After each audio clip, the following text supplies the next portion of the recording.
Buenas noches, jóvenes del curso de auxiliar de contabilidad que imparte el Instituto Nacional de Formación Técnico Profesional Infotep a través de la Fundación Dominicana San Valero, Aragón, para hoy día 19 de abril del año 2021. Muy buenas noches. Bien, hoy vamos a trabajar lo que es el cierre del módulo que nos corresponde, que es el procedimiento de un sistema de contabilidad. Le voy a compartir pantalla para que veamos algunos temas. Bien, ¿se ve lo que estoy compartiendo? Sí, Sí, maestro. Ok, entonces si se ve, entonces vamos a continuar aquí. Dice auxiliar de contabilidad, Infotec. Entonces, módulo de aprendizaje número 3, que ya por nombre, procedimiento, un sistema de contabilidad. Duración de 60 horas, que fue la cantidad de horas que nosotros trabajamos y terminamos dentro de este tiempo. Y dice objetivo general del módulo. ¿Qué me ayudas con el objetivo general del módulo? yo, profesor. Sí. Procedimiento de un sistema de contabilidad. Objetivo general del módulo. Al finalizar el módulo, las personas participantes estarán en la capacidad de clasificar cuentas, manejando su estructura y aplicando los procedimientos de un sistema contable y los libros de registros, según las operaciones y transacciones de la empresa. Ok. ¿Pudimos nosotros conocer cuál era la clasificación de las cuentas? Sí. ¿Cómo estaba estructurada las cuentas?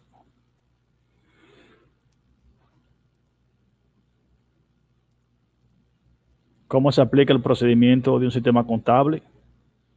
¿Cuáles son los libros de contabilidad? Según las operaciones contables.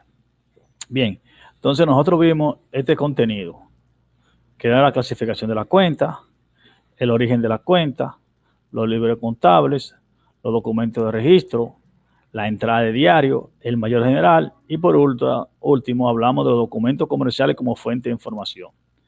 Decíamos, cuando hablamos de clasificación de la cuenta, cuando conceptualizamos las cuentas, decía que la cuenta es un instrumento de registro contable para registrar, anotar las entradas y la salida de las actividades comerciales que realice un ente económico o una empresa, porque puede ser una persona física.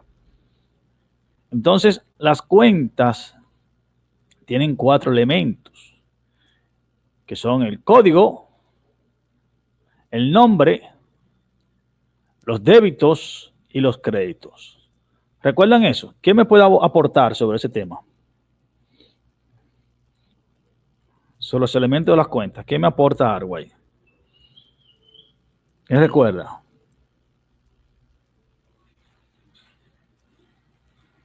¿No se recuerda a nadie?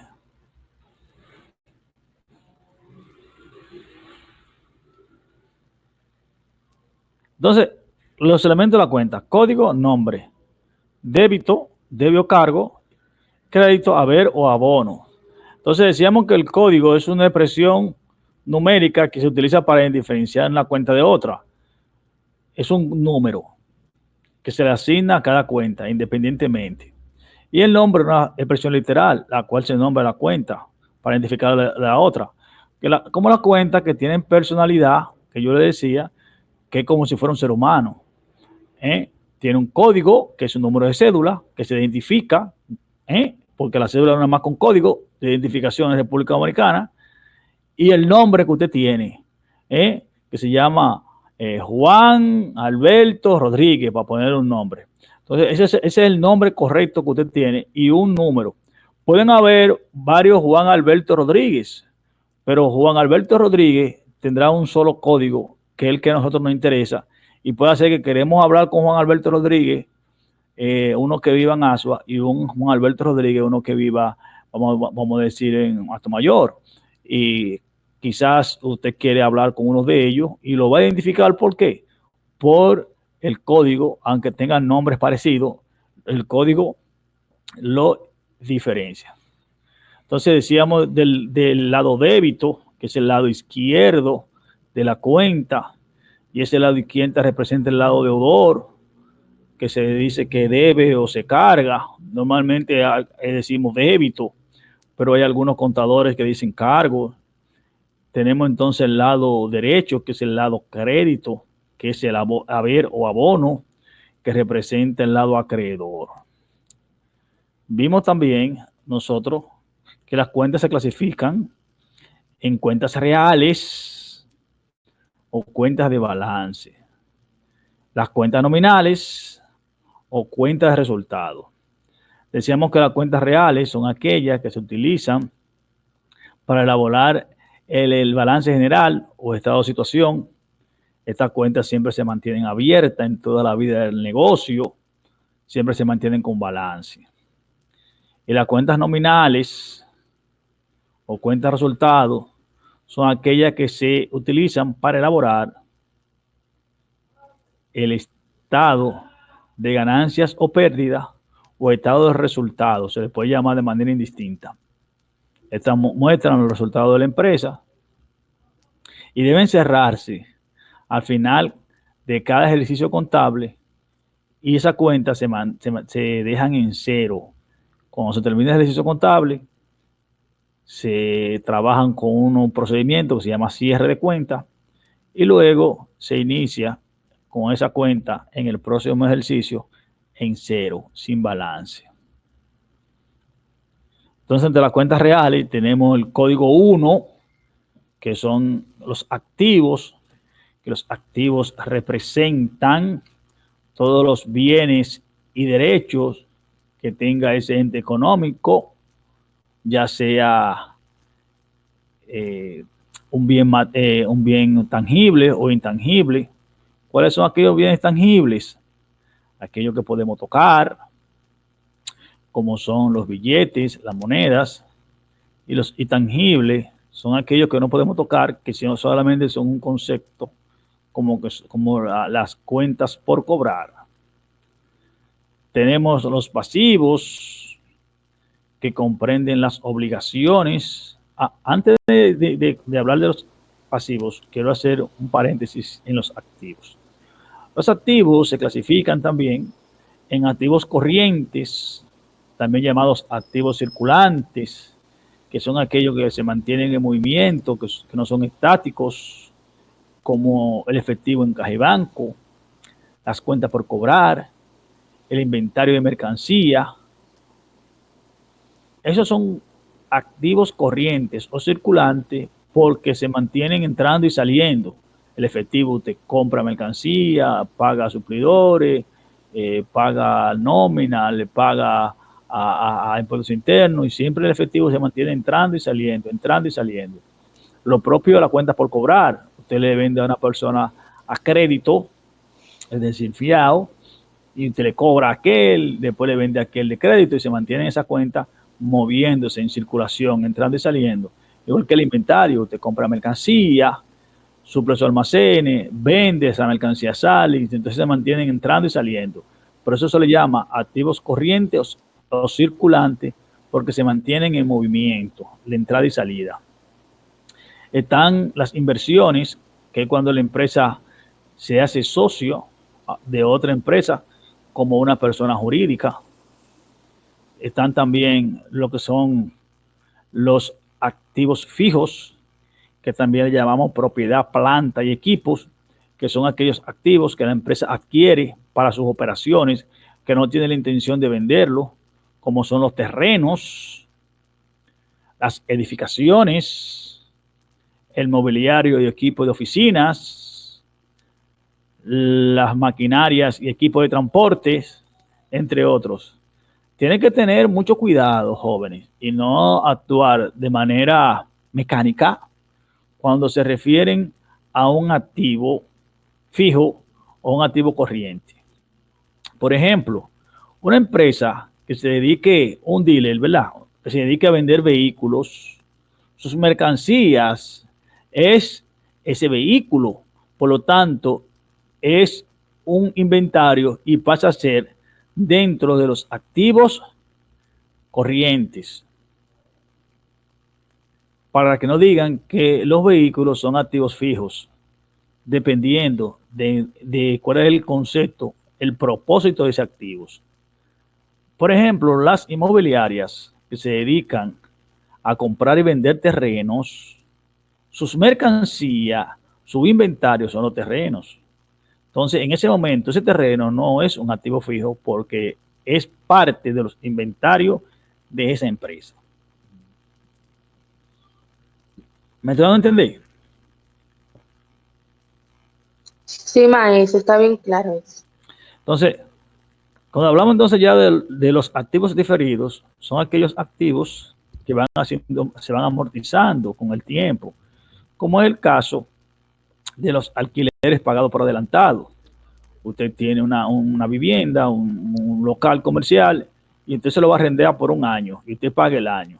Por ejemplo, usted arrienda ese local por 10,000 pesos mensuales, y usted dice, bueno, tú vas a pagar el año completo. Y usted en abril le paga de abril hasta abril de 2022. Sucede que ya en mayo del 2022, 21, perdón, ya usted no tiene 21 meses, sino 22. Yo, no tiene 12 meses, sino 11. Y cada vez que se cumple un mes, usted ese dinero ya no tiene ese derecho, entonces va perdiendo esos derechos y por lo tanto es para usted lo que se llama un activo diferido. Entonces los pasivos ya son las obligaciones, las deudas. ¿Por qué yo le llamo obligaciones y no le llamo deuda? Porque la deuda y las obligaciones están muy entrelazadas, pero son diferentes. Por ejemplo, una persona que le deba un dinero a otro y no hay una fecha ni una condición de pago, simplemente es una deuda. Pero cuando hay una fecha y una condición de pago, entonces se convierte en una obligación. Por ejemplo, usted me vende mercancía, me dice mercancía para pagarse en 30 días. Ya usted me puso una condición. ¿Cuál es la fecha de pago? En 30 días. Porque si usted me vende una mercancía y no me pone la fecha de pago de la condición, yo tengo con usted una deuda. No tengo una obligación, porque yo le debo. Usted me dice, págame, yo te digo, sí, te voy a pagar. ¿Pero cuándo? No hay una obligación. Por lo que es importante que ustedes reconozcan que las obligaciones, como ustedes como contadores, siempre cuando vayan a hacer una factura, tienen que poner las condiciones de negocio que son las que crean la obligación. Entonces, en los pasivos, tenemos los pasivos que son corrientes o circulantes, que nosotros normalmente llamamos pasivos a corto plazo. Que son todos aquellos pasivos que hay que pagarse antes de un ciclo contable, o sea, dentro de un año. Ahí están las cuentas por pagar a corto plazo, los documentos por pagar a corto plazo, retenciones y obligaciones por pagar, y todas esas obligaciones que tenemos que pagar dentro de un año. Se llaman pasivos a corto plazo. Luego vienen los pasivos a largo plazo, y son todos aquellos que tenemos que pagar después de un año. Por ejemplo, si hacemos un préstamo que tenemos que pagarlo dentro de 5 años, eso tiene más allá de un año contable. Tenemos una hipoteca, compramos un edificio o un terreno para pagarlo en 15 años, entonces eso pasa, se extiende más allá de un ciclo contable, de un año contable. Por lo tanto, entonces eso es un pasivo a largo plazo, que también se llama pasivo no circulante o no corriente. Pero normalmente nosotros en el arco popular de contabilidad de República Dominicana le llamamos pasivos a largo plazo. Están los pasivos diferidos, que son aquellas obligaciones que tenemos por quizá un ingreso que tenemos por adelantado, suponiendo que nosotros somos una empresa que nos dedicamos a pintar edificaciones y viene, por ejemplo, una empresa y nos dice, bueno, nosotros queremos que ahora ustedes nos pinten un colegio, por ejemplo, nos pinten el colegio ahora que estamos nosotros en vacaciones y me pagan el dinero por adelantado. Ese dinero que me pagaron por adelantado, yo tengo la obligación de pintarle pero yo tengo ese ingreso que obtuve. Yo tengo el ingreso, pero no tengo todavía, no he prestado el servicio, tengo la obligación de prestar el servicio. Por eso le llama ingresos cobrados por adelantado, que son los pasivos diferidos. Tenemos también lo que es el capital. El capital comprende de todas las inversiones que hacen los socios dentro de la empresa, que es lo que se llama inversiones, que son las obligaciones que tiene la empresa con los socios, que es el capital contable o patrimonio. Bien, entonces tenemos la cuenta de resultados, que son las cuentas nominales, que son las cuentas de ingresos, que son las ventas, que las ventas, todo lo que viene de las ventas. También tenemos unas cuentas ahí que son los ingresos, las devoluciones en venta, las descuentos en venta, que son parte de la cuenta de ingresos. Tenemos los costos, que son las compras, que normalmente nosotros trabajamos con esos documentos. Y ahí también están los fletes en compra, que fletes es el transporte de mercancía. Y también tenemos las devoluciones en compra. Y los gastos, que son las erogaciones que no retornan. Y ahí se dividen en gastos de ventas, que son para todos los gastos que nosotros vendemos, para el departamento de venta. Dan los gastos generales administrativos, que son para la parte de la administración de la empresa.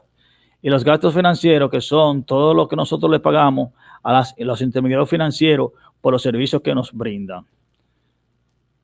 Entonces la cuenta tiene varios orígenes, que es un origen deudor y un origen acreedor. La cuenta disminuye normalmente del lado que no son originarias y aumentan del lado que son originarias cuando entran. Y decíamos que el efectivo, el activo, los activos son cuentas de ingresos, perdón, los activos, repito, los activos son cuentas de origen deudor y todas las cuentas de origen deudor de los activos siempre van a aumentar de su lado, del lado deudor, a excepción de algunas cuentas que siendo de un origen se registran del lado contrario, como es la provisión por cuentas por cobrar, que esas cuentas se le van a deducir a las cuentas por cobrar, por lo tanto siempre se registran diferentes del lado que son originarias, y lo que se le llama las depreciaciones acumuladas, que son cuentas de activos fijos que se le van a deducir a las cuentas de activos de propiedad, planta y equipo. Entonces las cuentas de deudor, activos, costos y gastos, 1, 5 y 6. Tengan eso con pendiente, contadores. Y las cuentas entonces de acreedor son las cuentas de pasivo, capital, ingreso, que siempre van a aumentar del lado acreedor y van a disminuir del lado deudor. Y ahí tenemos la cuenta de ingresos, que son las ventas, que tienen cuentas, que son las devoluciones de cuenta en venta, que aún siendo cuentas las dejan acreedor, se registran cuando aumentan del lado deudor, ya que esas cuentas se les van a restar, se les van a deducir a las ventas netas, por lo tanto siempre se registran del lado contrario. Tienen que tener en cuenta eso, deudores, contadores. Entonces también vimos, voy a dejar de compartir, los libros de contabilidad, que decíamos que los libros de contabilidad son las libretas para las anotaciones que se hacen independientemente y que estos se van a utilizar dependiendo del tipo de empresa. Y decimos que los libros se clasifican en dos tipos de clasificaciones, que son los libros legales, que son aquellos que exige la ley, que como es el libro de diario general o el mayor general, que esto está estipulado en el artículo 8 del Código de Comercio. Tenemos también entonces el libro de inventario, que ese libro de inventario lo solicita, lo exige el artículo 303 del Código Tributario de la República Dominicana. Entonces, entre los libros no legales están entonces los mayores auxiliares, que son el mayor auxiliar cliente, el mayor auxiliar funcionarios empleados, tenemos el mayor auxiliar proveedores y otros mayores auxiliares. Tenemos entonces los libros especiales, que son el libro de compra, el libro de venta, el libro de suscriptores, el libro de ingreso de caja, entre otros. Tenemos también entonces el entrada de diario, que decíamos que la entrada de diario es una especie de formato que se utiliza para darle entrada y salida a toda la entrada, que ahí se inicia el registro de contabilidad, que no es un libro, no es un libro per se contable, ni legal ni no legal, sino como una especie de borrador, y que con este libro nosotros determinamos a quién se le va a dar un débito o un crédito en los siguientes libros. Por eso es que es el libro más condensado, el documento más condensado que se utiliza. Entonces decíamos que esos son, se puede hacer, hay dos tipos que son el tipo común, que usted lo compra en una papelería, y también el del tipo especial, que eso lo diseña el contador dependiendo la necesidad de la empresa. Esos que son que son especializados, que diseña el contador, son de 3 columnas, perdón, de 2 columnas, 3 columnas o de 4 columnas. Y el mayor general, que es el libro donde recogen los resumen completos de todas las transacciones que se hicieron en la entrada de diario, en el mayor general, que es un libro ya de entrada secundaria y se utiliza ya para trabajar. Ese libro debe ser rubricado, foliado y debe ser suscrito por el juez de paz de la jurisdicción. Eso se hace muy poco aquí, pero eso es lo que establece la ley. Tenemos también los documentos de contabilidad, que son los como fuente de información, que son la factura, la nota de débito, la nota de crédito, tanto que son del tipo comercial o de clientes, las que son del tipo financiera de banco.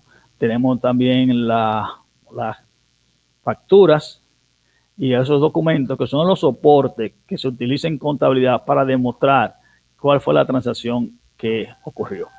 Eso vimos nosotros en este módulo número 3 de procedimiento de contabilidad.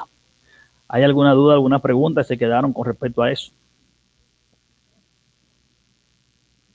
Maestro, cuando uno va a hacer una contabilidad de una empresa, mayormente lo que se está utilizando ya es la computadora o se utiliza más hacerlo manual. Así. Eso depende de la empresa. Casi ya las empresas tienen software de computadora para usted trabajar con eso. Pero si usted tiene que conocer de manera la contabilidad manual para que usted pueda entender la contabilidad computarizada. Por ejemplo, usted entra a un software de contabilidad y le pone compra e ingresa la factura y automáticamente se le registra todo. Usted simplemente pone los datos, le pone que se compró, el ITEB y todo, y ahí le sale todo. Le hace el registro solo. Pero si no funciona si esa computadora, usted tiene que hacerlo manual. ¿Qué usted hace si no sabe? Ok. Profesor, pero todavía la mayoría de empresas usan lo manual, aunque tengan el sistema de contabilidad. Sí, porque hay un libro, como yo les dije, hay empresas que pues, ese libro del mayor general hay que llevarlo al juzgado de paz. Y esos libros también se someten ante los tribunales. Entonces esos libros, muchas empresas lo llevan manual para tener ese dato. Exacto. Ok. ¿Quién más? Bien, si no tiene ninguna duda, ninguna inquietud, lo vamos a dejar aquí por hoy. Le invito a que entren a la plataforma, marquen su asistencia y trabajen las actividades que todavía tienen pendientes de entrega para hoy, la completen y luego entonces ya pueden empezar viendo, caminando lo que es el módulo 4 que inician con la unidad 1 del módulo 4. Bien, ¿alguna otra pregunta, alguna otra duda? Todo claro hasta ahora. De mi parte, no. Bien, entonces que pasen buenas noches. Gracias, Igual. igual. Gracias, igual.